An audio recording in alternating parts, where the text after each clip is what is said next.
My colleague got $90,000 year-end bonus, and I got a notice. Bonus zeroed out due to poor work attitude. I accepted it calmly, handed in my resignation on the spot, and went home to turn off my phone and sleep. I refused to answer any calls from my boss or HR, savoring the long-lost quiet. The next morning, my phone showed 159 missed calls and 199 text messages. My quiet exit triggered a high-level shakeup at the company. The company's annual gala was held at the city's top hotel. The light from the crystal chandeliers fractured into every glass, and the air was thick with the cloying sweetness of champagne and insincere laughter. Little Zhang from the sales department was called to the stage by the host in an exaggerated tone. His face flushed red, and he almost shouted, "Thanks to the company, thanks to CEO Zhao.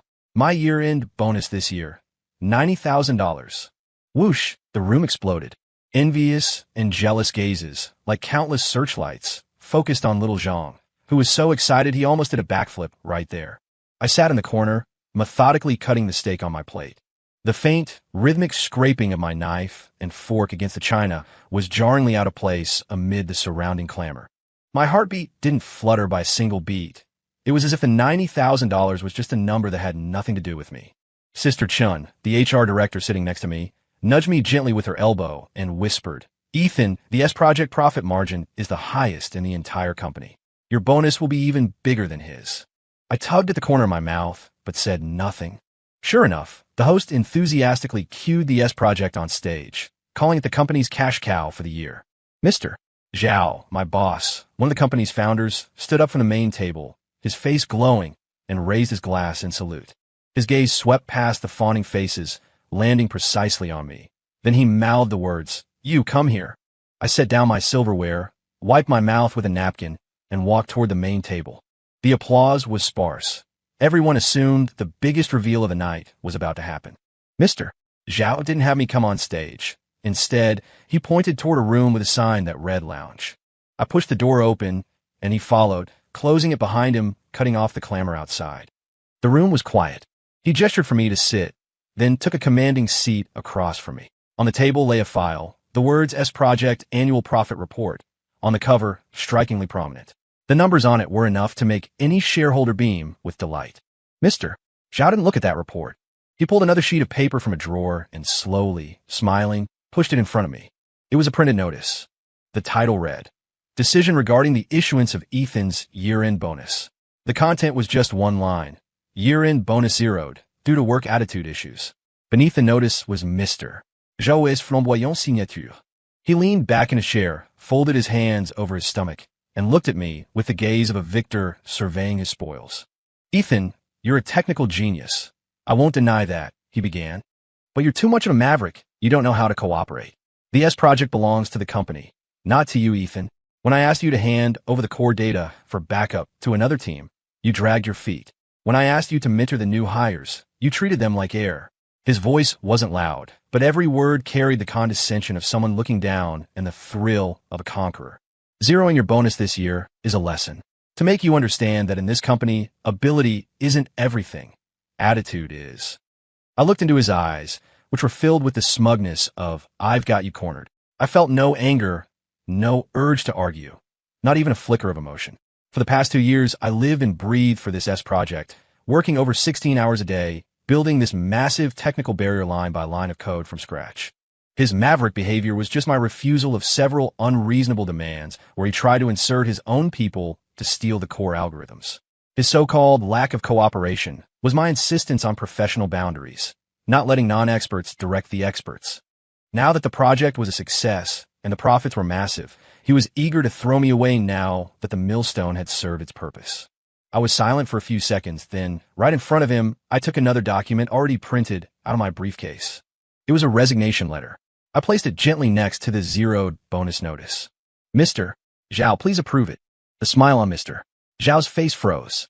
He clearly hadn't expected this reaction. The scenario he envisioned involved me being shocked, angry, and miserable, then meekly begging him, admitting fault, and promising to behave in the future.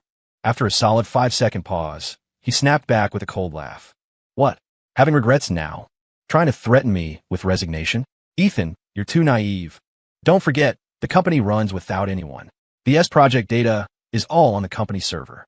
You think I actually need you?" I stood up and looked down at his face, slightly contorted by shock and anger. It's not a threat. It's a decision. I said the words I had long prepared calmly. Also, a friendly reminder, Mr. Zhao. The core code access permissions for the S project were automatically transferred to my personal encrypted server the moment I submitted my resignation. The hardware key for the backup is in my hand. I watched Mr. Zhao's complexion instantly change, from a contemptuous red to a deathly ashen gray. But he quickly suppressed his panic and regained his superior posture. Playing dirty? You think I have no way around that? Your backup is useless. He slammed the table, his voice suddenly rising. I'm telling you, Ethan, hand over all the materials immediately. Otherwise, forget a letter of resignation. I'll make sure you can't even work in this industry. I didn't look at him again. I turned, pulled the door open, and walked out. It was as if I hadn't just concluded a confrontation that would decide the company's fate, but had merely stepped out to grab a cup of coffee downstairs. The surging music from outside flooded in. The mingling of cups, the singing and dancing. No one knew that the deepest foundation pillar of this sprawling commercial empire had just been pulled out by its arrogant owner. I was getting water in the break room when I ran into Sister Chun. She looked at me with a complicated expression and asked softly, "Did he give you a hard time?" I shook my head. She sighed. "Ethan, you were too impulsive. Mr. Zhao is the type to hold a grudge. He's going to make things very difficult for you." I gave her a smile, realizing for the first time that a smile could also be a weapon. Difficult? Maybe the difficult part won't be for me. I didn't go back to the noisy banquet hall. I went straight to my office. The company late at night was as quiet as a massive tomb, with only the sound of my keyboard echoing in the empty space. I returned to my desk. Traces of my life were still scattered there. The small plant in the corner, the half cup of cold coffee, and the S project architecture diagram I had been using as a mousepad. I quickly packed my personal belongings into a cardboard box, one item at a time. Then, I turned on the company computer. Mr. Zhao thought he was in control of everything, but he didn't understand technology, and he certainly didn't understand me. He didn't know that the S project I built was less a piece of software and more a precise organism that was alive and recognized only me as its master. My fingers flew across the keyboard, inputting lines of encrypted commands. I didn't delete any code. That would be too low level. I simply performed a deep package and seal operation on the most critical algorithm module, the part 1 called the black box.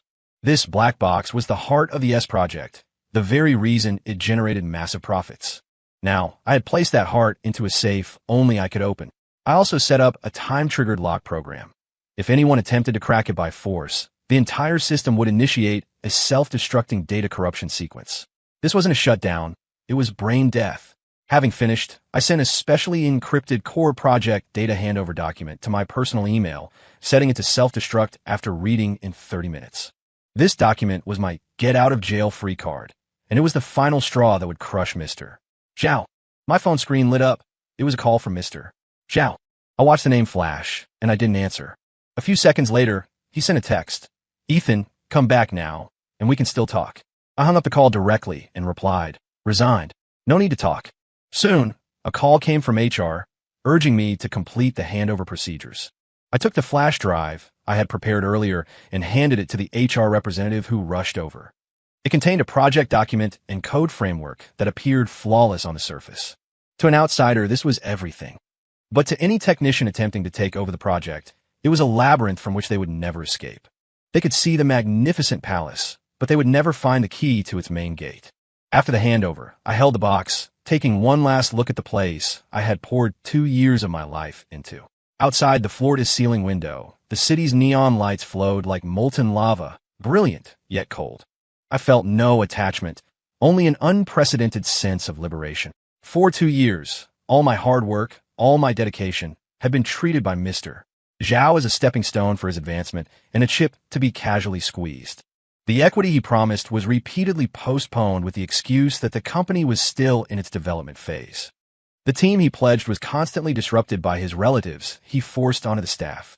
I put up with it because the S project was my child, and I wanted to watch it grow.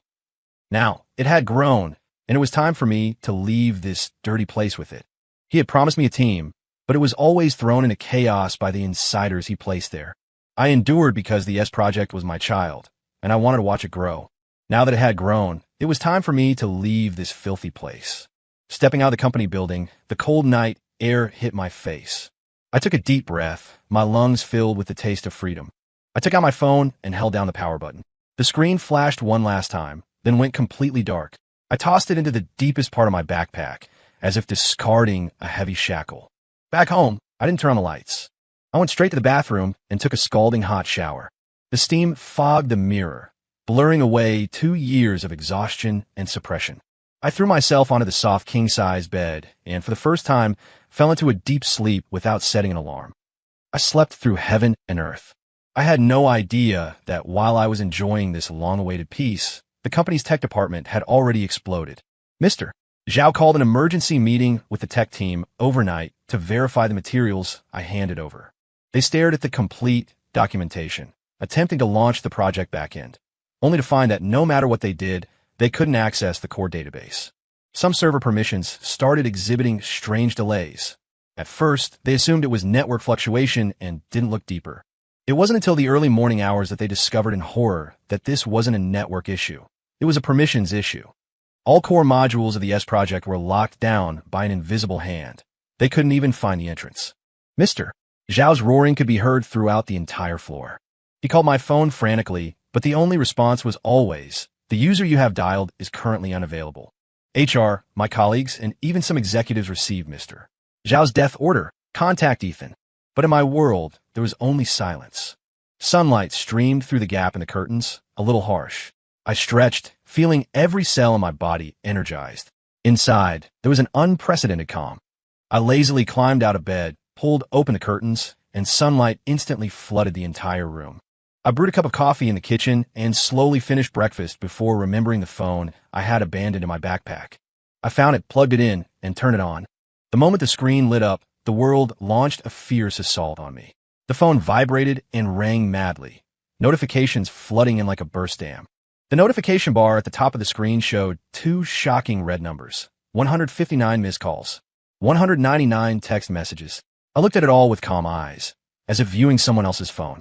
Holding my coffee, I sat on the sofa and slowly opened the call log. It was a long, dense list. At the very top was Mr. Zhao, who had called almost every 5 minutes from last night until this morning. Following him were Sister Chun from HR, several tech team leads, and a few unfamiliar numbers. I guess they belonged to other senior executives. I ignored the missed calls and tapped on the text message list. Still at the top was Mr. Zhao. His messages perfectly displayed a person's journey from arrogance to panic to collapse. Last night at 11 p.m., Ethan, you have half an hour to get back here now. 1 a.m. There's a problem with the S project code. What the hell did you do? You must come back and fix it. 3 a.m. I'm warning you. This is corporate extortion. It's illegal. Achtung morgens, Ethan. Please, just answer the phone. Second on the list was Sister Chun. Her tone was full of anxiety and shock. Ethan, disaster. The S project is completely paralyzed. The clients already know. The board called an emergency online meeting at 7 this morning. Answer your phone. The third set of messages was slightly surprising to me. The sender was Mr. Lee, the company's second largest shareholder, an elderly gentleman who was usually very low-key and rarely involved in day-to-day operations. Ethan, this is John Lee.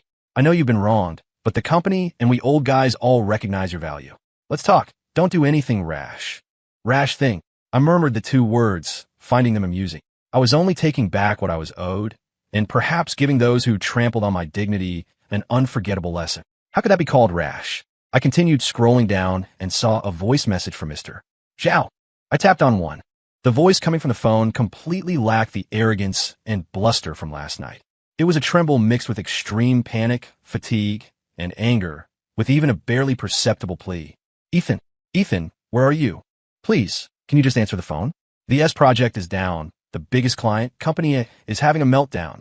Their technical director has called 10 times an hour, saying they're starting the breach of contract compensation procedure. Come back immediately. We can discuss any terms you have. I closed the voice message, the curve of my lips widening. I judged that the S project had completely collapsed, just as I predicted. Mr. Zhao was facing an absolute disaster in his career. This speed was even faster than I had anticipated. I leaned back on the sofa, sipped my lukewarm coffee, and enjoyed the scene like a thrilling movie with a dramatic plot. I was both the director and the sole audience. I paused for a moment and texted Sister Chun back. I'm just taking some annual leave and resigning. How did that become a rash thing? Less than 10 seconds after I sent the text, Sister Chen's call came through. I didn't answer. Almost simultaneously, Mr. Zhao's call roared in again. I watched the name Mr. Zhao flash wildly on the screen, letting it ring for a full minute, the sound piercing in the quiet room. Then I slowly extended my finger and pressed the red decline button. The world returned to peace. And I knew, on the other end of the line, someone's world was collapsing. I gave Sister Chen half an hour of buffer time to digest my text and let Mr. Zhao's panic ferment a bit longer. Then, I proactively called Sister Chen back. The call was almost instantly picked up. "Ethan, you finally answered." Sister Chen sounded like she was about to cry. The background noise was a cacophony of voices and ringing phones, like a chaotic battlefield. I walked to the window, looking at the bustling traffic below, and said in my usual calm voice, "Sister Chen, what's wrong with the company? Why is it so lively?" Hearing my unhurried tone, Sister Chen immediately became frantic. She rapidly gave me a live report of the internal chaos. "It's all because of the S project. Since midnight last night, the entire project has been paralyzed. The core algorithm section is completely frozen, meaning all critical data is inaccessible, and all client front-end applications have stopped working. The tech department worked all night and couldn't figure out a single thing." I feigned surprise with an "oh" and followed up, "Did the tech department try to fix it? Fix it? They can't even find the entrance." Her voice was filled with despair. "They initially thought they were hit by a hacker attack and investigated all night. Found absolutely no trace. Only later did someone speculate. Was it that you left a backdoor?" I didn't admit it directly, but calmly explained, "Sister Chen, when I resigned, I handed over the overall framework and non-core modules. But the most critical black box algorithm, I stressed to Mr. Zhao many times, was developed independently by me. Only my fingerprint and key can unlock it." I paused, a hint of sarcasm in my tone. "I thought Mr. Zhao would assign a professional to handle the handover. I didn't expect him to be so confident." This sentence hit the nail on the head. Mr. Zhao wasn't confident. He was arrogant. He thought that as long as he got the code, he could just hire some outside contractor, spend a little money to maintain the project, and then attribute all the credit and profit to himself. He had no idea that the S project became a cash cow, not because of its flashy front-end interface, but because of the black box I treasured so much. The algorithm inside was the result of 2 years of my life, combining the most cutting-edge encryption technology and data modeling. No one else in the country could replicate it in a short time. Sister Chen was silent on the line. After a few seconds, she said quietly, "He started organizing a team to try and crack it yesterday afternoon. The company's tech department, plus 2 so-called top guns hired from outside, have been at it for over 12 hours now. The clients can't wait that long, especially Company A. They've already formally sent a letter announcing they're starting the breach of contract claim process." I chuckled softly. Why didn't he just call me? He couldn't bring himself to. Sister Chen sighed. He was still defiant at first, saying the world would keep spinning without you. When he realized things were serious, he got scared you'd make demands he couldn't accept. Just as I was talking to Sister Chen, a second call came in on my phone. It was Mr. Zhao. I didn't hang up on Sister Chen. Instead, I told her, "Sister Chen, Mr. Zhao is calling. Can you pick it up for me? Put on speakerphone. I want to hear what he has to say." Sister Chen hesitated for a moment, but complied. The instant the call connected, Mr. Zhao's hysterical roaring exploded from the receiver, making my ears buzz. "Sister Chen, have you contacted Ethan yet? Tell him, as long as he's willing to come back. Come back now. I'll give him a promotion. Triple his salary. I'll immediately make up his year-end bonus from yesterday. 90,000. No, 100,000. His voice cracked from excitement, filled with unwillingness, humiliation, and the madness of a cornered animal. I could imagine his face flushed red, veins popping on his forehead. I held the phone, walked over to the mirror, and looked at the calm-eyed man reflected there, a cold curve on my lips. I leaned toward the mouthpiece and quietly said 2 words only Sister Chen could hear. "Too late." The words "too late" were like 2 bullets hitting Mr. Zhao on the other end of the line precisely. Although my voice was soft, Sister Chen's phone had excellent recording quality, and Mr. Zhao clearly heard them. His roaring abruptly stopped, and the other end of the line fell into a dead silence. What followed was an even more frantic yell. "Ethan, don't push your luck. You think I really can't touch you?" I motioned for Sister Chen to hang up. There was nothing to discuss with a gambler who had lost everything. Sure enough, less than half an hour later, the real bombshell arrived. Sister Chen sent me a screenshot of an internal email. The sender was Company A's legal department. The recipient was the company's entire board of directors. The email content was concise. Due to the continuous paralysis of your S project for over 12 hours, causing significant business interruption and commercial loss to our company, we hereby formally notify you that we will unilaterally terminate all cooperation agreements and reserve the right to pursue substantial compensation. Company A accounted for 40% of the company's total annual revenue. This news hit like a nuclear bomb, exploding internally among the senior management. The board members' group chat blew up, with all accusations aimed at Mr. Zhao. The shareholders began furiously questioning his leadership ability and that foolish year-end bonus zeroing decision. Mr. Zhao's text messages followed immediately, his tone shifting from panic and begging to naked threats. Ethan, this is my final warning. Restore the system immediately. Otherwise, you'll be sued into bankruptcy by us. Do you even know what a non-compete agreement or trade secret law is? I read the message and smiled. He was finally resorting to desperate measures. I leisurely replied, Mr. Zhao, a reminder. First, all the underlying technology for the S project was developed independently by me in my spare time. I have complete development logs and timestamp evidence. My lawyer filed the relevant intellectual property filings 2 years ago. Second, the IP ownership clause in our employment contract is vaguely written. If it goes to court, it's not certain who will lose. Look things up before threatening me. Don't sound like a legal novice. After sending the text, I blocked his number. The world grew quiet. Not long after, Mr.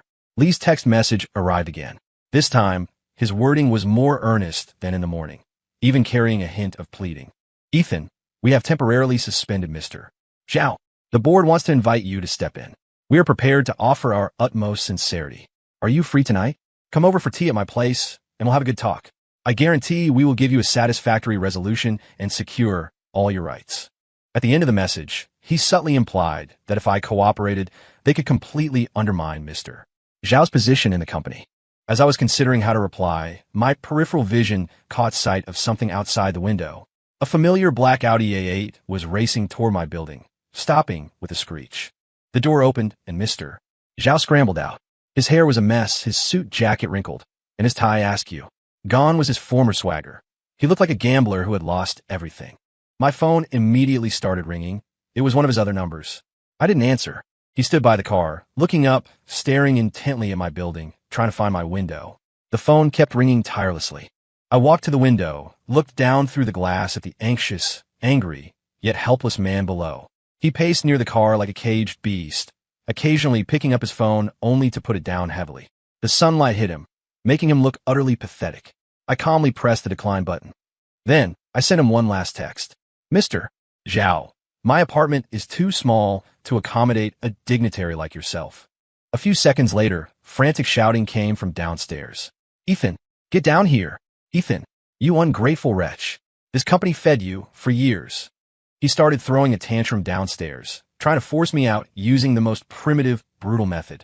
Neighbors poked their heads out, pointing and gossiping about him. I frowned in disgust. I took out my phone, didn't call the police, but texted the property manager instead. Mr. Juan, hello. There's a strange man shouting downstairs at building A, possibly mentally unstable. He is seriously disturbing the community order and resident safety. Could you please send security over to handle it? In less than 5 minutes, 2 uniformed security guards appeared. They grabbed the still yelling Mr. Zhao, one on each side, and unceremoniously dragged him out of the complex. Mr. Zhao was still struggling, muttering some foul words. I drew the curtains shut, cutting off the farce. My calmness was his greatest humiliation. I didn't go to Mr. Lee's house for tea. I disliked that feeling of being on the defensive. I texted Mr. Lee back, proposing an online video conference and required that another independent director, Director Zhang, who held a significant stake, must also attend. I had one condition. The entire meeting must be recorded for potential future legal evidence. Mr. Lee replied with a quick agreed. At 8 p.m., the three-way video conference began on schedule. On the screen, both Mr. Lee's and Director Zhang's faces looked solemn. They didn't beat around the bush. They started by apologizing to me on behalf of the board for Mr. Zhao's foolish actions.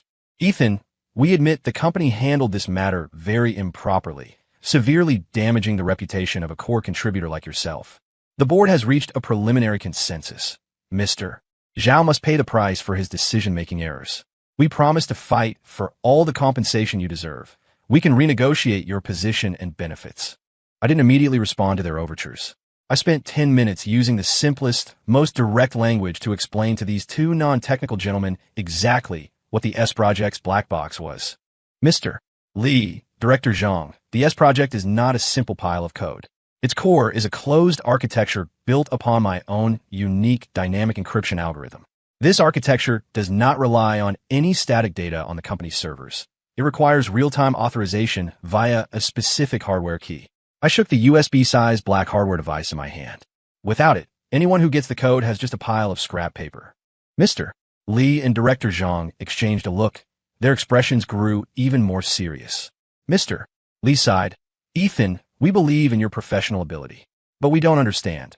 If you have such irreplaceable capability, why didn't you choose to negotiate peacefully with Mr. Zhao yesterday, instead of using such an extreme method? There was the question. This was precisely the reason I requested this meeting. I looked directly into the camera and retorted, Mr. Lee, do you honestly believe that Mr. Zhao zeroing out my bonus was just because my attitude was bad? Without waiting for their answer, I shared my computer screen. On the screen appeared screenshots of emails. This was backup data I had obtained from the company's legal department server through some special channels. The correspondence was between Mr. Zhao and a senior consultant in the legal department. The content was shocking. Starting 3 months ago, Mr. Zhao had been secretly consulting on how to legally strip the S Project, an intangible asset, from the parent company and inject it into a newly registered shell corporation he wholly owned. The emails detailed how to define the S Project's intellectual property rights, how to circumvent my promised equity compensation, how to manufacture reasons to marginalize me, and finally, how to make me leave with nothing. And the poor attitude leading to a zeroed bonus was the first step in their plan. I calmly explained the entire conspiracy. His plan was to humiliate and provoke me by zeroing my bonus. If I had endured it, he would have used more tactics to force me out later. If I had resigned impulsively like yesterday, it would have been even better for him. As soon as I completed the resignation procedures, he could legitimately declare the S Project company property and then use his authority as CEO to rapidly complete the asset transfer. This way, he could take the project, which I developed independently and which created massive profit for the company, and turn it into his personal property without firing a shot. My voice was calm, but the faces of Mr. Lee and Director Zhang on the other side of the screen turned terribly grim. Their facial muscles twitched, and their eyes were filled with the anger of being deceived and betrayed. They finally realized that Mr. Zhao, this greedy executioner, wasn't just trying to cheat one person. He was trying to hollow out the entire company and harm the interests of all shareholders. That bastard, Director Zhang, slammed the table in anger. That's embezzlement. That's commercial fraud. Mr. Lee's face was so dark it could drip water. He was silent for a long time before looking up at me and asking word by word, Ethan, what do you want? It was my turn to play my cards. First, I need the support of Mr. Lee and Director Zhang to immediately convene an emergency shareholder meeting and vote to remove Mr. Zhao from all his positions in the company on the grounds of embezzlement and damaging company interests. Second, until Mr. Zhao is completely liquidated, I will not unlock any core functions of the S Project. Mr. Lee hesitated for barely a second. Agreed. I'll contact the other directors immediately to initiate the impeachment process. He added, Ethan, can you at least provide a temporary unlocking solution, even if it only restores partial functionality? We can barely handle Company A's losses right now. I shook my head, my stance firm. No, unlocking is possible, but only after Mr. Zhao is purged from office. Otherwise, with his methods, the moment the system is restored, he will immediately destroy all evidence and then turn around and accuse me of maliciously attacking the company system. By then, I won't be able to clear my name, even if I'm in the right. I looked at the two pale-faced directors on the screen, knowing that from this moment, the countdown to Mr. Zhao's doom had officially begun, and I, from a victim, had become the manipulator of this liquidation drama. Mr. Zhao was clearly not one to sit idly by. After sensing that the tide of the board meeting had completely turned, he launched a frantic counterattack. The very next morning, numerous anonymous posts began appearing online. The headlines were increasingly sensational. Shocking. Core programmer at a tech company maliciously locks down company lifeline project after failing to get exorbitant year-end bonus. Tech genius or commercial hacker, uncovering a carefully orchestrated workplace extortion. The post portrayed me as a greedy, skill-flaunting, despicable villain. The articles vividly describe how I used my position to steal core company data and then maliciously attacked the company's server after resigning, intending to extort a huge sum of money. These posts quickly spread across major tech forums and social media, with uninformed onlookers verbally attacking me. Mr.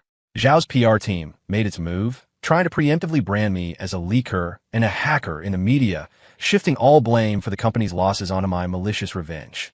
I looked at these posts, my heart completely unmoved.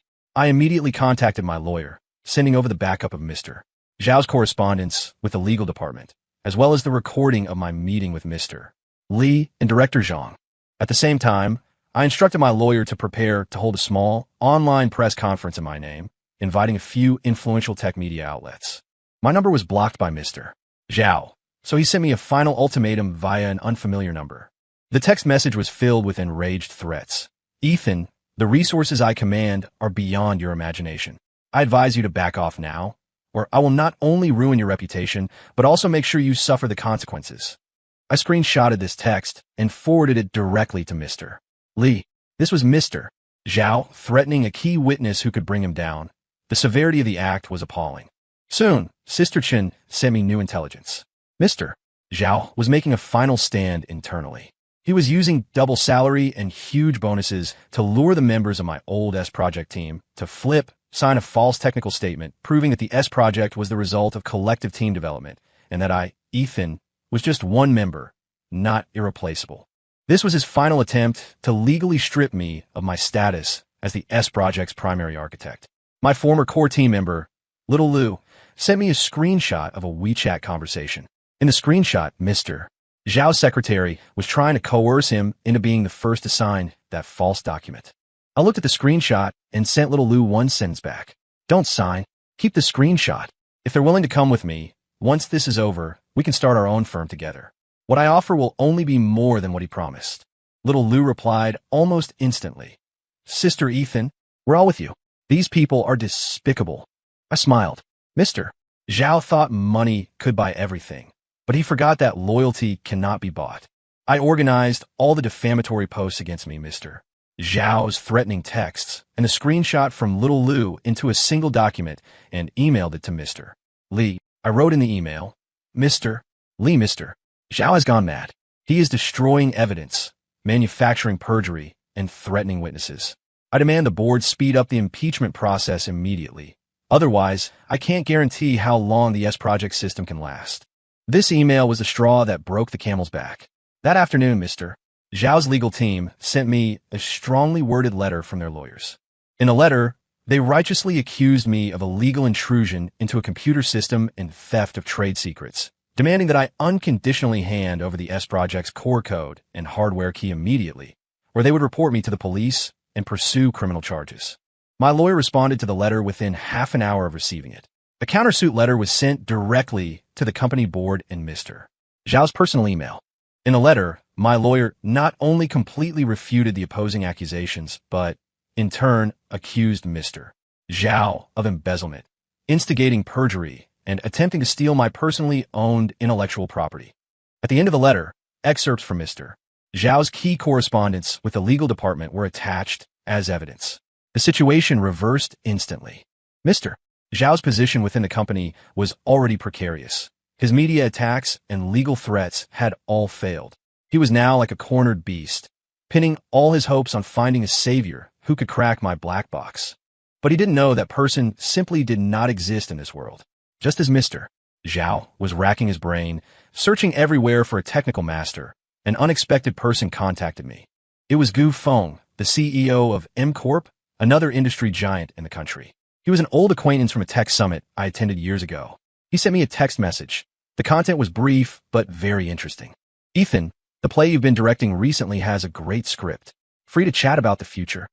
I arranged to meet him at a very discreet private tea house. Gu Feng was 10 years older than me, wearing a perfectly tailored traditional Chinese suit, looking refined and easygoing, but his eyes held the shrewdness and sharpness of a businessman. We skipped the pleasantries. He got straight to the point. The S Project, my people have been studying it for 2 years. One sentence was enough to tell me the purpose of his visit. The result of our study is that its technical barrier is even higher than we imagined. Its core algorithm is your personal signature, Ethan. In this industry, no one but you can replicate it in a short time. He looked at me, his tone sincere. So, I'm not here to steal your code. I'm here to recruit you, the person. He poured me a cup of tea, then presented his partnership proposal. Mr. Zhao's company, after what you've done, will be severely damaged even if it doesn't die. Company A is finished, and subsequent clients will gradually leave. I want to fill this market vacuum with you. M Corp will provide the startup capital, market channels, legal, and administrative support. You provide the technology and the core team. We will jointly establish a new, independent company dedicated to operating an upgraded version of the S project, focusing on high-end clients with the most demanding technical requirements. He paused, then stated the most crucial condition. In the new company, M Corp will only be a financial investor and resource provider, not involved in daily operations. You will hold a 51% stake, giving you absolute controlling power. My hand, holding the teacup, paused slightly. This offer was incredibly tempting. I, an employee once casually bullied and marginalized by capitalists, would leap to becoming the owner of a startup with absolute control. This wasn't just revenge. It was the ultimate maximization of my personal value. Gu Feng noticed my hesitation and added with a smile, "By the way, I have some news for you. Company A CEO flew to our headquarters yesterday, seeking an alternative solution from M Corp. But they made one firm demand.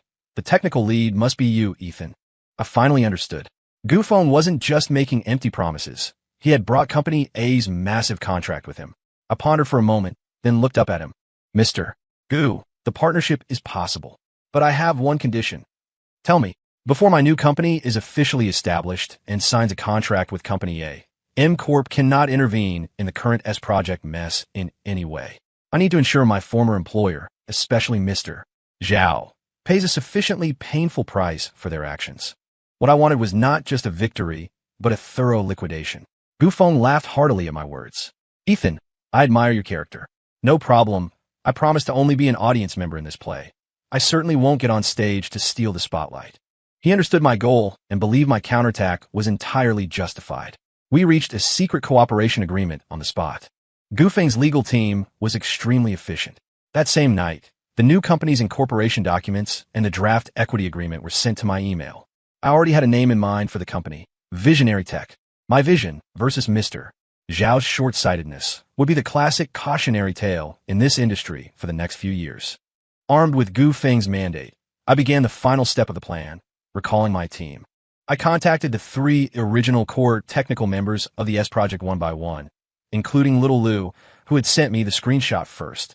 I didn't say much over the phone, just arranged to meet them at a coffee shop near my apartment. All 3 showed up, each face etched with anxiety and expectation. I skipped the small talk and laid out the entire plan on the table. My imminent partnership with M Corp to form a new company, along with the positions, salaries, and stock options they would receive. I told them how Mr. Zhao tried to steal the fruits of our labor and how we now had a chance to take it all back and create a platform truly belonging to technical people. Their reaction was even more enthusiastic than I expected. "Sister Ethan, we've long been sick of Mr. Zhao's attitude." "Exactly. Having those clueless relatives order us around all day. It's suffocating work. Just say the word, and we'll hand in our resignations immediately." They agreed to join my new plan with almost no hesitation. Their resentment toward Mr. Zhao and the company management ran deep. My appearance was just the spark that ignited a powder keg already laid. Mr. Zhao's PR war completely failed. This was because the biggest client, Company A, after terminating the cooperation, surprisingly issued a public statement. In the statement, they highly praised the S project's technical sophistication and explicitly stated that they trusted not the company, but the project's chief architect, Ms. Ethan. This was equivalent to a loud slap right across the faces of Mr. Zhao and all the company executives. Mr. Li's call followed immediately. His voice held a trace of fatigue, but more relief. "Ethan, the board has passed the resolution. On the grounds of gross dereliction of duty and suspected embezzlement of company assets, we have officially initiated impeachment proceedings against Mr. Zhao. Tomorrow morning at 9, we will hold an emergency shareholder meeting for the final vote." "What about my conditions?" I asked. "We agree to everything, but you must also fulfill your promise. As soon as the impeachment resolution passes, you must restore the system immediately." I heard a tone of transactional negotiation in Mr. Lee's voice. Just then, an unfamiliar number called again. I signaled Mr. Lee to wait and answer the call. On the other end, Mr. Zhao's voice, completely broken, emerged. He wasn't roaring or threatening anymore. It was a hoarse sound, drained of all strength, left only with despair. Ethan, I lost. I'm willing to resign. I'm willing to accept any investigation by the board. I don't want anything. I only beg you, come back and start the S project up. Save the company. And maybe, save me. I listened to his rambling pleas, and my heart held no pity. If only he had thought of this before acting. I switched back to the call with Mr. Lee, my tone turning cold and firm. Mr. Lee, please relay this to the board. I agree to restore the system, but I have my final demands. First, after tomorrow's shareholder meeting, Mr. Zhao must resign immediately, hand over all permissions on the spot, and submit to the board's internal investigation. Second, the company must immediately pay all my withheld year-end bonuses, project bonuses, and promised equity cash out from the last 2 years, totaling $2 million after tax. This money must be in my personal account before the system is restored. Third, the company must publish a letter of apology to me on its official website and in mainstream industry media, clarifying the facts and restoring my reputation. Mr. Lee was silent on the line. $2 million was not a small sum. Publishing a public apology would completely destroy the company's image. Ethan, this condition is a bit. He tried to haggle. I cut him off directly. Mr. Lee, my core team is with me now. If the S project is still down tomorrow morning, the huge penalty from Company A, plus the collective loss of subsequent clients, will cause the company losses exceeding $20 million, possibly even leading to bankruptcy liquidation. $2 million is the price for the company's chance to survive. You have no right to negotiate terms. Silence fell on the other end again. After about 5 minutes, Mr. Lee's voice returned, tinged with deep helplessness.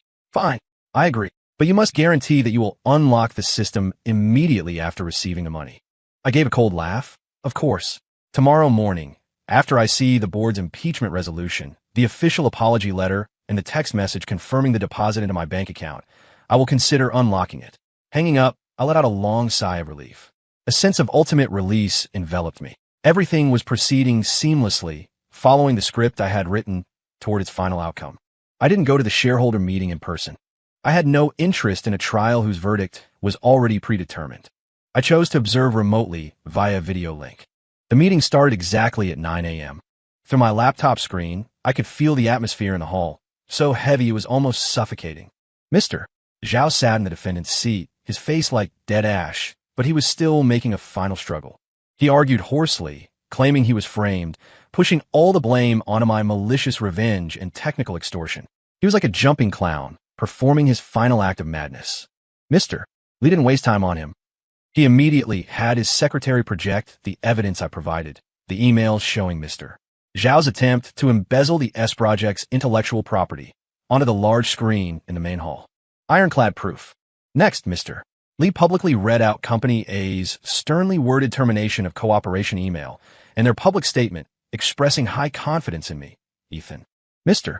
Zhao's former allies lowered their heads one by one, choosing to switch sides. The situation became completely one-sided. The final voting result held no suspense. The shareholder meeting passed the resolution to remove Mr. Zhao from all his company positions by an overwhelming majority of over 2/3. The moment Mr. Lee announced the result, I saw Mr. Zhao completely slump in his chair as if his spine had been removed. He was immediately required to hand over the keys to the CEO's office, the company's seal, and all internal system permissions. He completely broke down, his eyes vacant, like a puppet whose soul had departed. After liquidating Mr. Zhao, the shareholders in the hall immediately turned their attention to me on the screen. Their gazes were filled with urging and expectation. Ethan, you can unlock the system now, right? A shareholder asked impatiently. I looked at their anxious faces on the screen and smiled slightly. Board members, unlocking the system is possible. But how well has the company fulfilled my conditions? Mr. Lee immediately took over. Ethan, rest assured. The draft apology letter has been prepared, and the impeachment resolution is effective immediately. As for your $2 million in compensation, finance is expediting the process. I shook my head. Mr. Lee, I don't want to hear the process is underway. I want to hear deposited immediately. My tone was absolute. Otherwise, I can lock the system again at any time. Believe me, the second lock will be permanent. The hall erupted in an uproar. No one expected me to be so assertive at this moment. Mr. Lee's face changed several times, but finally, he gritted his teeth and roared at the finance director next to him. Forget the process. Right now, use my personal authority. Transfer the funds immediately. Under Mr. Lee's personal guarantee, finance rushed the transfer.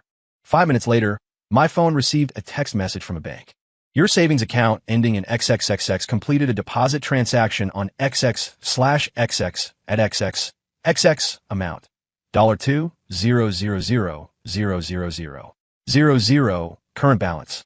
I looked at that string of numbers, the smile on my lips growing wider. I nodded to the screen. Very good.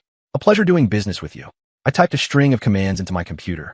Almost at the same moment, the technical director in the shareholder meeting hall let out a cry of pleasant surprise. It's back. Access to the S Project backend is restored. Applause and cheers of relief erupted in the hall. However, their cheers lasted less than 10 seconds. Because of what I said next, the entire hall fell into a dead silence again. Everyone, please be quiet for a moment. I must remind you all, this is only a temporary unlocking solution. The core architecture of the S Project is still under my control. My new company, Visionary Tech, will be officially established in 1 week. At that time, we will present your company with a comprehensive acquisition proposal for the future technical iteration and client maintenance of the S Project. If your company refuses, then in 1 month, this temporarily unlocked system will permanently fail. At that time, what you lose will be more than just a single client like Company A. After I finished, without waiting for any reaction from them, I shut down the video link.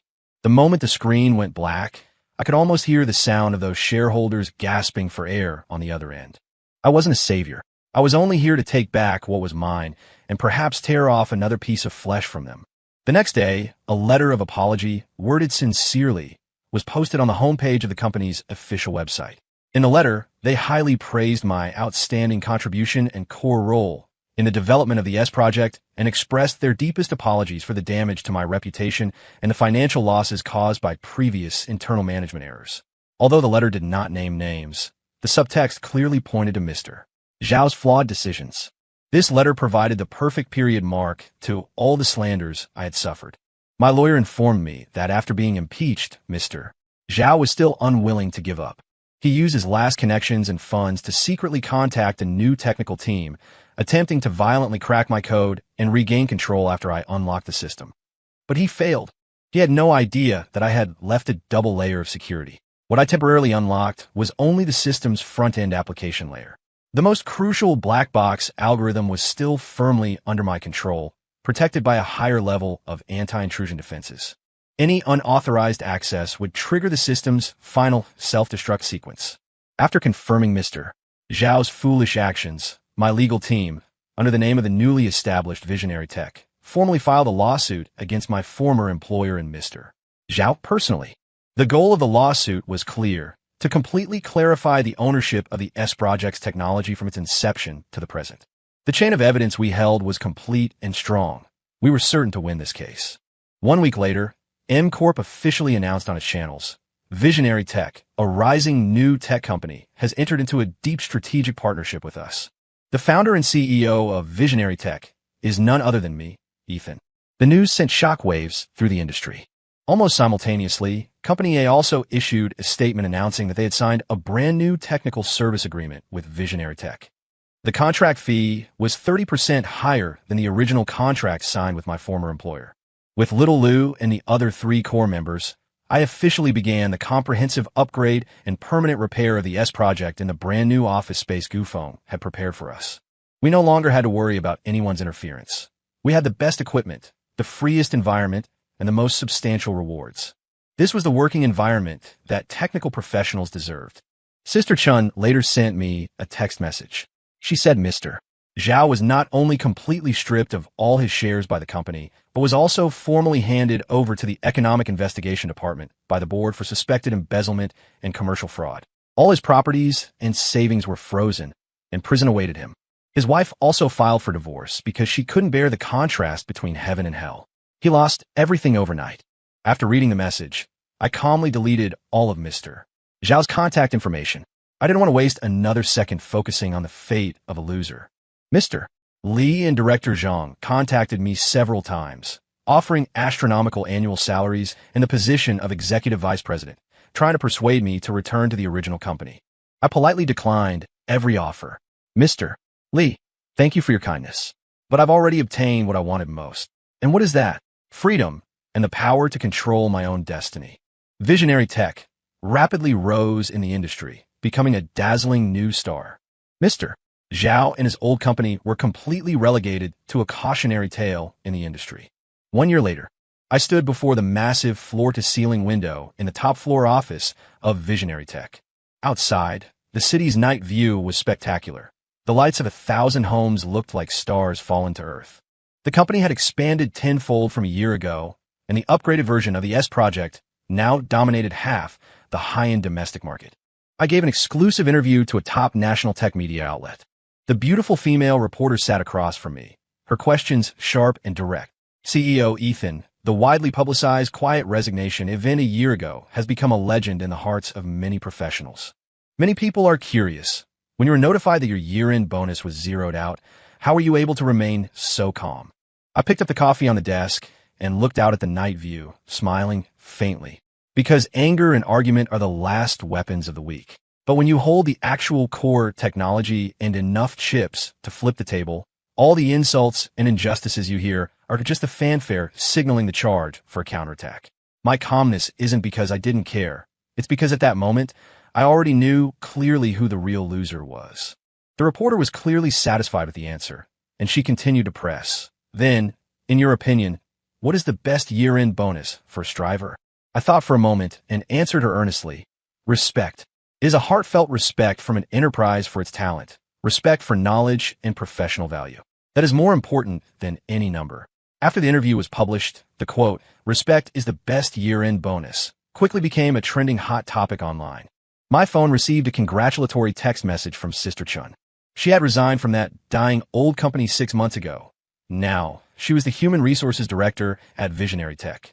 Looking at my phone, I recalled that morning a year ago, those 159 missed calls and 199 texts. In retrospect, that wasn't harassment. It was Mr. Zhao paying an exorbitant ransom for my freedom with his entire fortune and future. I gave myself a long vacation, flying to an island in the southern hemisphere. This time, it was a pure vacation, completely undisturbed by work calls.